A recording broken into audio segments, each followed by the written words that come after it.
السلام عليكم. muuqaalkan maanta waxaan uga hadli doonaa sawirka idin muuqda. run ahaantii sawiradan way igala duubayeen muuqaaladii hore aan soo gelin jiray. waxaan rabaa wixii fikradeedu u aadan inaan ka dhiibto sawirka idin muuqda.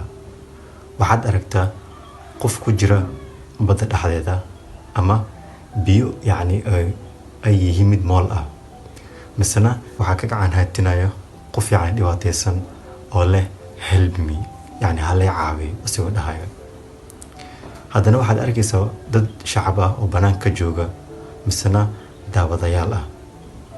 xitaa waxay isku dayayaan inay duubaan ama ay duubayaan. waxaan is leeyahay tusaale kale bal maanta fiiri. waxaad arkaysaa suuqa bakaaraha kale tusaale kale.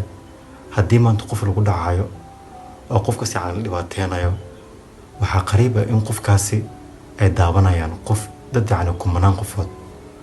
qofka wax dhacaya waxaa laga yaabaa inuu yahay hal qof oo keliya ama laba qofood ama waxaan ka badneen.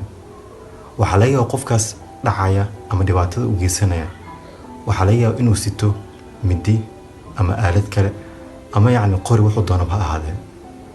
bal fiiri, waxa daawanaya waxay yihiin kumanaan qofood. qofka wax dhacayana waa hal qof ama laba qofood oo keliya. haddii kumanaankaas qofood ay dhammaantood isu wada aadi lahaayeen ama dhammaantood isu gurman lahaayeen, way ka awood badan lahaayeen. waayo hal qofood keliya kama badna waxay yidhahdaa kumanaan qofood. waxaan ula jeedaa waxay tahay suuqa bakaaraha kale haddii qof lagu dhacayo, waxaa qariib ah in kumanaan qof ay daawanayaan isan waxba isan ku caawinayn, xitaa uma soo gurmanayo. keliya waxaa waaye waa daawadayaal keliya way ku fiirsanayaan. waa xaaladda maanta Soomaali ay ka jirto. qof baa ku dhacaya, dadkii ugu daawanayaan kuma caawinayaan.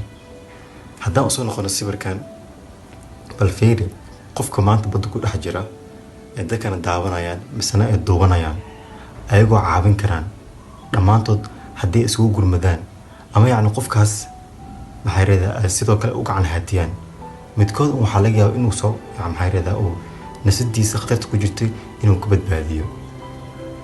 waxaan rajaynaa in sawirkan aad waxyaalo badan aad ka fahanteen. السلام عليكم.